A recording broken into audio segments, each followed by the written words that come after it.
Hello friends. आज हम लोग क्लास 10th के एनसीईआरटी के मैथ में ब्रीथ चैप्टर देखेंगे। उसमें जितने भी क्वेश्चन है ये सभी क्वेश्चन देखने वाले हैं। तो सबसे पहले हम जान लेते हैं कि ब्रीथ के बारे में। ब्रीथ है क्या? ब्रीथ देखिए, यहाँ पे हम लोग कक्षा 9 में पढ़ चुके हैं कि एक ब्रीथ एक तल के उन बिंदुओं का समूह है जो एक नियत बिंदु से अचर दूरी यानी त्रिज्या पर होते हैं। इनको फ्रेंड्स हम लोग फिगर के माध्यम से समझते हैं। देखिए क्या है,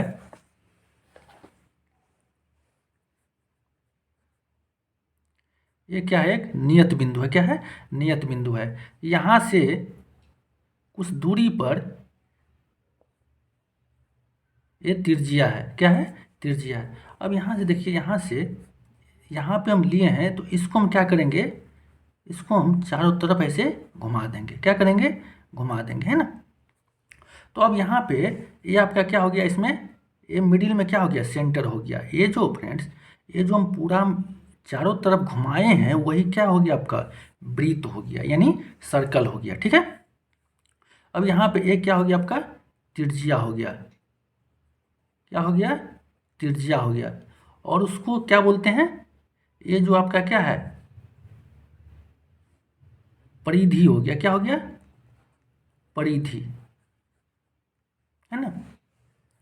और ये आपका पूरा क्या है? ब्रीथ ही है। क्या है? ब्रीथ है। अब यहाँ पे देखिए, यहाँ पे क्या है आपका? इसको यदि हम पी डिनोट कर लेते हैं तो ओ पी क्या हो गया? आपका त्रिज्या हो गया। क्या हो गया? ओ पी आपका त्रिज्या हो गया। ठीक है। ओ पी आपका त्रिज्या हो गया। अब यहाँ पे इसको हम क्या करेंगे? इधर हम काल्पनिक जो लाइन होता है ये हम ड्रॉ कर लेंगे। तो यहाँ पे हम क्यू लिख देते हैं। क्या लिख देते हैं? क्यू। तो अब यहाँ पे फ्रेंड्स देखिए, ये क्यू और पी क्या हो गया? आपका व्यास हो गया। क्या हो गया? व्यास हो गया। जो सेंटर है, सेंटर से यहाँ पे हम काल्पनिक यानी इमेजिन हम लाइन जो ड्रॉ कर देते हैं तो यही क्या हो गया? आपका क्यू और पी बन गया। क्यू और पी क्या हो गया? आपका व्यास हो गया। क्या हो गया? व्यास हो गया। और क्या होता है फ्रेंड्स? पी क्यू बोल सकते हैं या क्यू पी बोल सकते हैं ना। पी क्यू क्या हो गया? आपका व्यास हो गया। अब यहाँ पे त्रिज्या किसे बोलते हैं? त्रिज्या जो होता है कि आपका किसे बोलते हैं कि वृत्त यानी केंद्र से परिधि तक की दूरी को क्या है? यहाँ पे केंद्र है, यहाँ से परिधि तक की दूरी को क्या बोलते हैं? हम त्रिज्या बोलते हैं। क्या बोलते हैं? त्रिज्या बोलते हैं। और देखिए यहाँ पे कि केंद्र से परिधि तक की दूरी क्या होती है? बराबर ही होती है। क्या होती है? बराबर होती है। ठीक है। अब यहाँ पे देखिए, व्यास को हम क्या करते हैं? डी से डिनोट करते हैं। डी से डिनोट करते हैं। अब यहाँ पे त्रिज्या और व्यास का संबंध निकालना है। क्या रिलेशन है यहाँ पे? व्यास और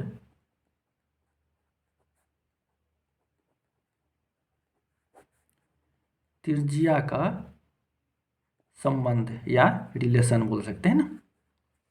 अब यहाँ पे देखिए क्या होता है कि डी इक्वल टू आर होता है। क्या होता है? व्यास बराबर आपका 2 इंटू त्रिज्या होता है। ठीक है।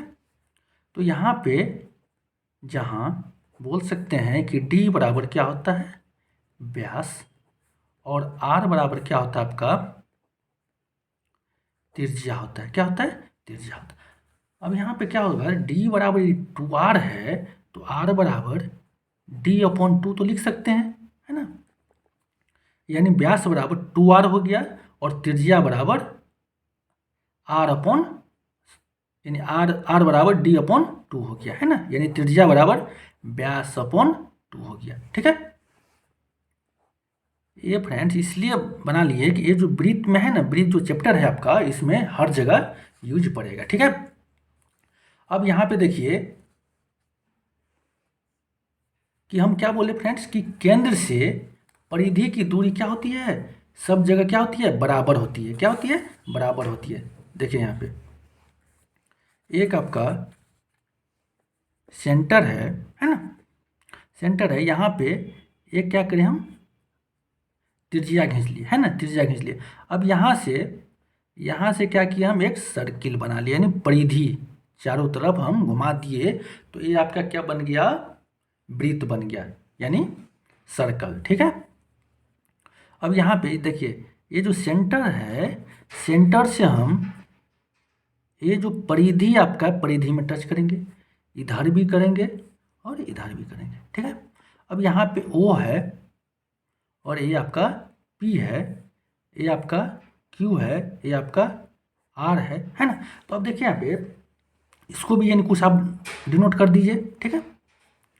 अब यहाँ पे देखिए O और P, O और P, OR, OQ, OA और OB क्या है, सब बराबर है, क्योंकि सेंटर से जो परिधि की दूरी है कि सब बराबर ही होती है। क्या होती है, सब जगह आपका बराबर ही है। यहाँ पे हम बोल सकते हैं OR equal OP equal OQ equal OB, है ना, और OA। ठीक है। सब क्या है आपका बराबर है ना। अब यहाँ पे देखिए, ये सेंटर है, ये क्या है आपका सर्किल हो गया। ठीक है, सर्किल हो गया। अब यहाँ पे जो दोनों परिधि क्या है, दोनों परिधि जो मिले, है ना, टच करे से, तो उसी को हम क्या बोलते हैं, जीवा बोलते हैं। क्या बोलते हैं, जीवा बोलते हैं। ठीक है। जीवा बोलते हैं। जीवा क्या होता है फ्रेंड्स, देखिए, जो वृत्त की परिधि पर स्थित दो बिंदुओं को मिलाने वाली रेखा को क्या बोलते हैं, जीवा बोलते हैं। वृत्त की जीवा बोलते हैं ना। और जीवा की अधिकतम लंबाई क्या होती है, आपका व्यास के बराबर होती है ना। जैसे क्या है यहाँ पे आपका, यहाँ पे दो बिंदु है सपोज, इसको दोनों को मिला दिए तो यही आपका क्या हो गया, जीवा हो गया, है ना। क्या हो गया, जीवा हो गया। अब यहाँ पे देखिए, हम स्पर्श रेखा के बारे में जानते हैं। क्या जानते हैं, स्पर्श रेखा, है ना, यानी टेंजेंट लाइन। तो अब यहाँ पे एक क्या है, वृत्त है, यानी सर्कल है, वृत्त, है ना। अब यहाँ पे देखिए, ये आपका पॉइंट है ना, जो हम टच करके जो ये लाइन जो हम निकाल दिए, यही क्या हो गया आपका स्पर्श रेखा हो गया। इसको हम P हम डिनोट कर देंगे।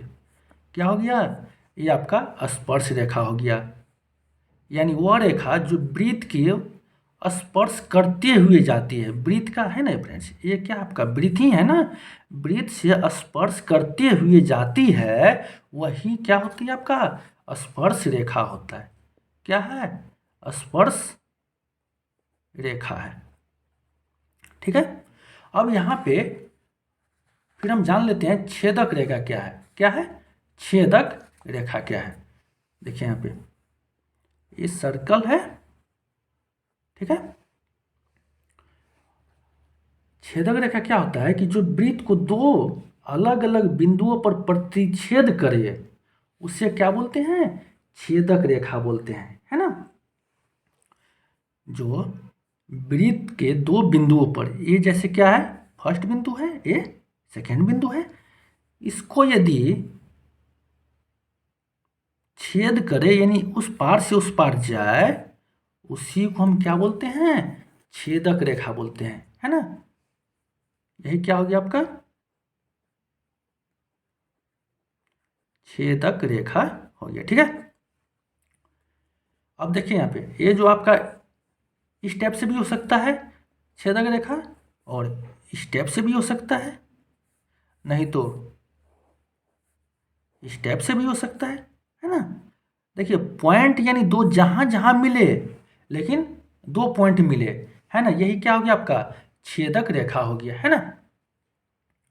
अब देखते हैं यहाँ पे, देखिए क्या है,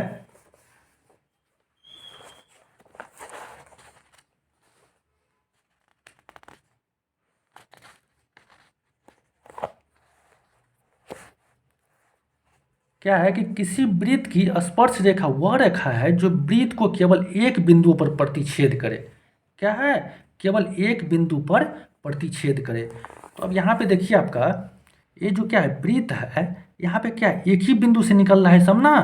क्या निकल रहा है? एक ही बिंदु से निकल रहा है। यदि एक बिंदु से दूसरे बिंदु पर प्रतिच्छेद करता है तो ये आपका छेदक रेखा हो जाएगा। क्या हो जाएगा? छेदक रेखा हो जाएगा। लेकिन एक बिंदु से ही निकलती है तो ये क्या हो जाएगा आपका स्पर्श रेखा होता है। क्या होता है? स्पर्श रेखा होता है। यहाँ पे देखिए वृत्त के एक बिंदु पर एक और केवल एक स्पर्श रेखा होती है। एक बिंदु पर एक ही स्पर्श रेखा होगा, है ना। अब यहाँ पे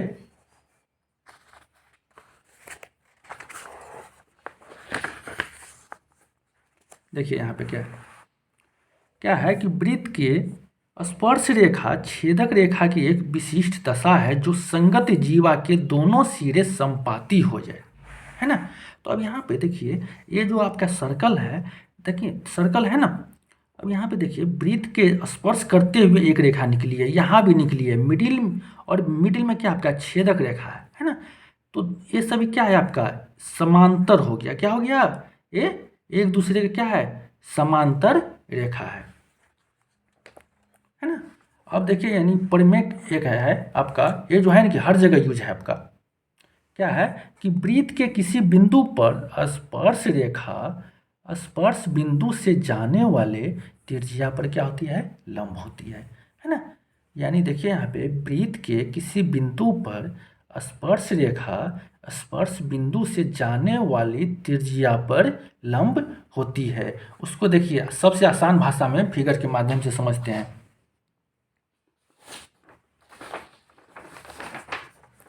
क्या है यहाँ पे कि यदि कोई भी वृत्त है यानी सर्कल है, इसमें यदि स्पर्श रेखा गुजर रही है उसको क्या मान लेते हैं हम P मान लेते हैं, ठीक है। इसको Q और इसको क्या मान ले R मान ले, ठीक है।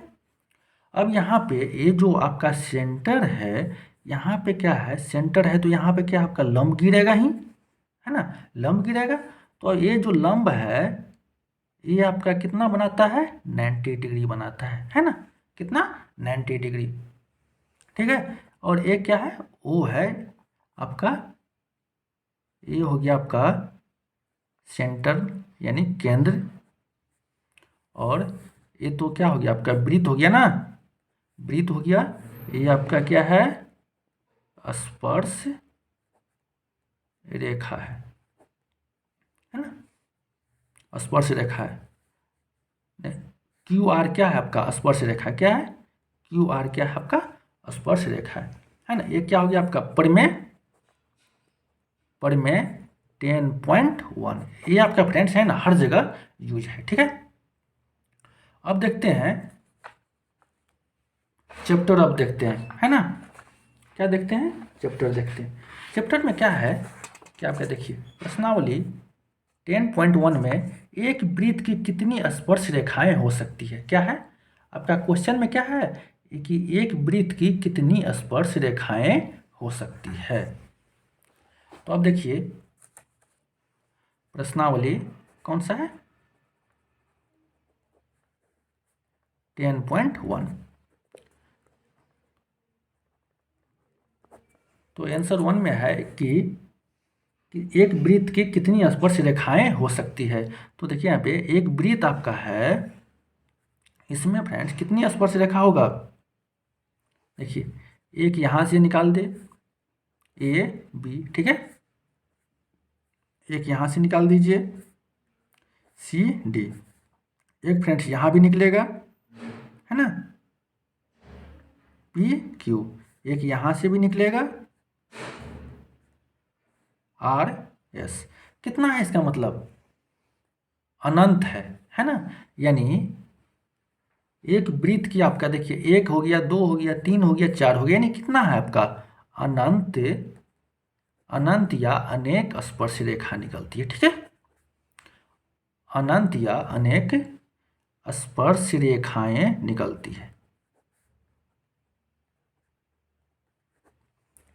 अब फ्रेंड्स सेकेंड क्वेश्चन में क्या है देखते हैं सेकंड क्वेश्चन में क्या है आपका,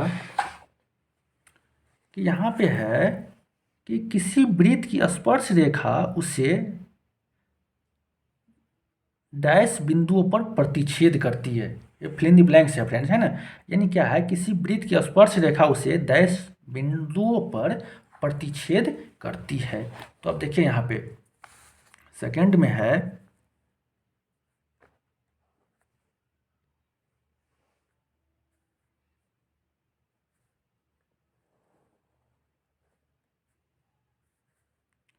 कितना होगा, एक ही बिंदु पे है ना, एक ही बिंदु पर आपका प्रतिच्छेद करेगा, सॉरी स्पर्श करेगा, है ना।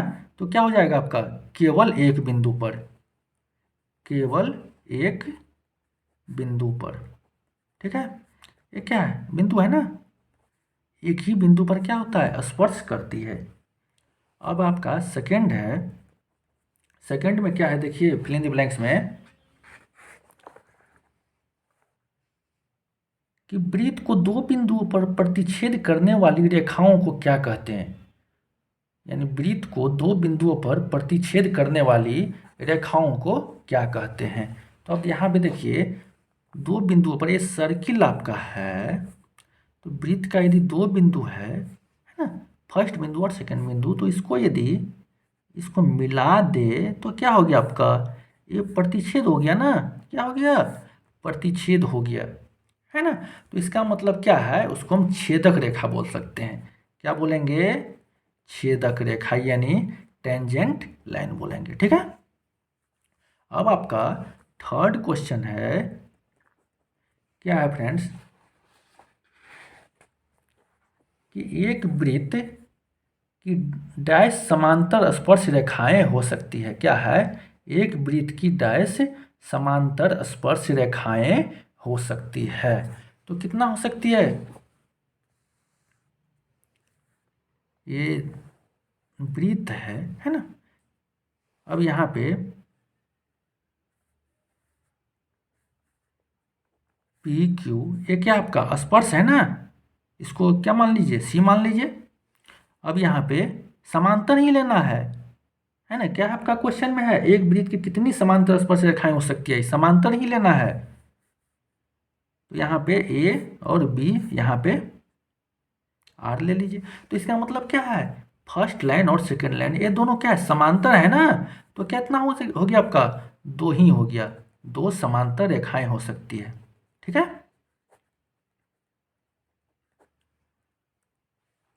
अगला क्वेश्चन है फ्रेंड्स, देखिए यहाँ पे क्या है, कि वृत्त तथा उसकी स्पर्श रेखा के उभयनिष्ठ बिंदु को क्या कहते हैं।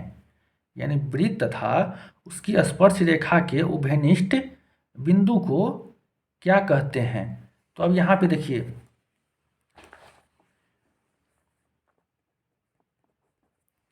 ये आपका क्या है, वृत्त है, ठीक है। ये आपका मिडिल में क्या है आपका, ये पहले से छेदक रेखा दिया गया है, यानी ये रेखा आपका दिया गया है, ठीक है। ये हो गया आपका स्पर्श रेखा हो गया, स्पर्श रेखा हो गया। पी ले लीजिए यहाँ पे, ए बी, पी बिंदु से स्पर्श रेखा हम खींच दिए। अब यहाँ पे ये आपका छेदक रेखा है, क्या है, छेदक रेखा है, ठीक है। तो अब इसको यदि मिलाएंगे, यदि ओ है यहाँ पे, ये है कि क्या पहले से दी गई रेखाएं हैं, क्या है, ये पहले से दी गई रेखाएं हैं। ये क्या हो गया आपका स्पर्श रेखा हो गया, ये क्या हो गया आपका छेदक रेखा हो गया, है ना।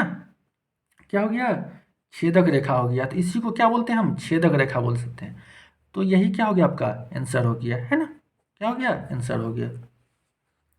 अब अगला क्वेश्चन देखते हैं फ्रेंड्स, बहुत शानदार क्वेश्चन है। देखिए यहाँ पे क्या है, कि 5 सेंटीमीटर त्रिज्या वाले एक वृत्त के बिंदु P पर स्पर्श रेखा पी क्यू केंद्र O से जाने वाली रेखा से बिंदु Q पर इस प्रकार मिलती है कि ओ क्यू बराबर 12 सेंटीमीटर है, तो पी क्यू की लंबाई निकालना है। इसमें फ्रेंड्स कौन सा प्रमेय लगेगा आपको, 10.1 लगेगा, है ना। कितना? 10.1, जिसमें समझाए थे कि कोई भी स्पर्श रेखा है उस पर क्या होता है कि लंब गिर रहा है ना। लंब गिरता है तो वही क्या होता है, 90 डिग्री होता है। अब देखिए यहाँ पे 5 सेंटीमीटर त्रिज्या वाले एक वृत्त के बिंदु P पर स्पर्श रेखा PQ केंद्र O से जाने वाली रेखा से बिंदु Q पर इस प्रकार मिलती है कि OQ बराबर 12 सेंटीमीटर PQ की लंबाई निकालना है। तो अब यहाँ पे देखिए क्या है,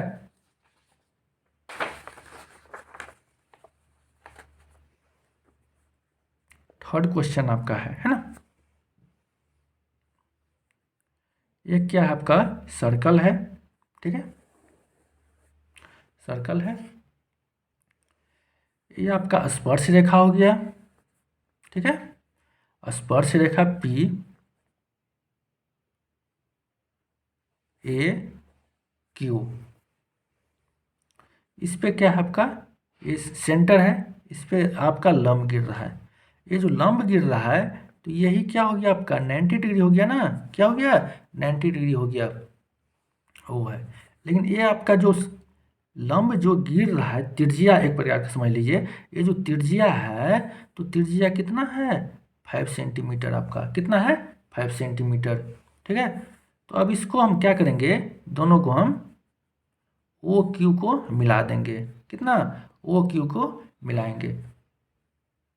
ये क्या है आपका 12 सेंटीमीटर है, कितना दिया गया है 12 सेंटीमीटर आपका दिया गया है। ओ क्यू कितना आपका 12 सेंटीमीटर दिया गया, ठीक है। तो ये पी क्यू की लंबाई निकालना है, क्या निकालना है पी क्यू की लंबाई निकालना है। तो अब यहाँ पे पर में 10.1 से हम देखते हैं कि चूंकि त्रिभुज ओ पी क्यू क्या है, पी क्या आपका 90 डिग्री बन रहा है ना, तो क्या हो गया O P Q, O P क्या है आपका एक समकोण त्रिभुज है, ठीक है, समकोण त्रिभुज है। यदि त्रिभुज ओ पी क्यू एक समकोण त्रिभुज है, किस कंडीशन में, क्योंकि कोण पी क्या आपका 90 डिग्री बन रहा है, इसलिए एक समकोण त्रिभुज है। तो अब यहाँ पे पाइथागोरस प्रमेय से हम देखते हैं, पाइथागोरस प्रमेय से यदि समकोण त्रिभुज है 90 डिग्री के सामने सामने क्या होता है आपका कर्ण होता है, क्या होता है कर्ण होता है, और कर्ण के सामने सामने लंब होता है, और जो बच गया आपका ये आधार होता है, ठीक है। ये आपका लंब हो गया, ये कर्ण हो गया, और ये आधार हो गया, क्योंकि 90 डिग्री के सामने सामने है ना जो लाइन होता है आपका वो क्या होता है 90 डिग्री के सामने सामने कर्ण होता है, ठीक है। तो अब यहाँ पे क्या हो जाएगा आपका कर्ण स्क्वायर बराबर लंब स्क्वायर प्लस आधार स्क्वायर, क्या हो जाएगा कर्ण स्क्वायर बराबर लंब स्क्वायर प्लस आधार स्क्वायर। तो कर्ण स्क्वायर बराबर लंब स्क्वायर प्लस आधार स्क्वायर हो जाएगा। तो कर्ण कितना आपका 12 है, कितना है 12 है, और लंब आपका 5 है। तो 12 का स्क्वायर बराबर 5 का स्क्वायर प्लस आधार स्क्वायर। तो 12 बढ़न 144 बराबर 5 का स्क्वायर 25 प्लस आधार स्क्वायर। तो आधार स्क्वायर बराबर क्या हो जाएगा 144 माइनस 25, यानी कितना हो जाएगा 119, कितना हो जाएगा 119। तो आधार बराबर क्या हो जाएगा अंडर रूट 119 प्लस से अंडर रूट 119, क्योंकि फ्रेंड्स आधार क्या होता है या लंब हम माइनस में कभी भी नहीं लेते हैं। तो आधार क्या हो गया आपका अंडर रूट 119। तो पी क्यू बराबर क्या निकल गया आपका अंडर रूट 119। तो पी क्यू इक्वल क्या हो गया अंडर रूट 119। कौन सा आंसर होगा इसमें फ्रेंड्स देख लीजिए, क्या हो जाएगा, डी आपका आंसर हो जाएगा। क्या है, डी √119 सेंटीमीटर। ठीक है। अगला क्वेश्चन है कि एक वृत्त खींचिए, क्या है, एक वृत्त खींचिए और एक दी गई रेखा के समांतर दो ऐसी रेखाएं खींचिए कि उनमें से एक स्पर्श रेखा हो और दूसरी छेदक रेखा हो, है ना। क्या, एक वृत्त खींचेंगे, उसमें एक दी गई रेखा के समांतर दो ऐसी रेखा खींचेंगे, उनमें से एक स्पर्श रेखा हो और दूसरी छेदक रेखा हो। ठीक है। तो अब यहाँ पे देखिए,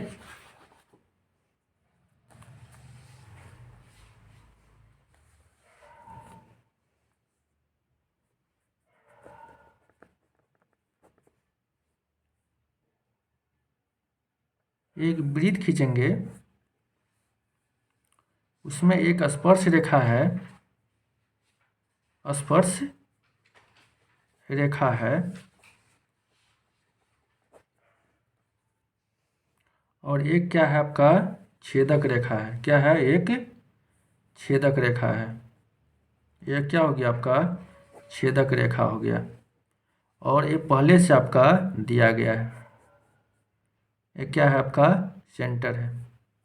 तो इसको यदि मिलाएंगे, है ना, इसको यदि मिलाएंगे तो यही क्या हो गया, आपका आंसर हो गया। ठीक है।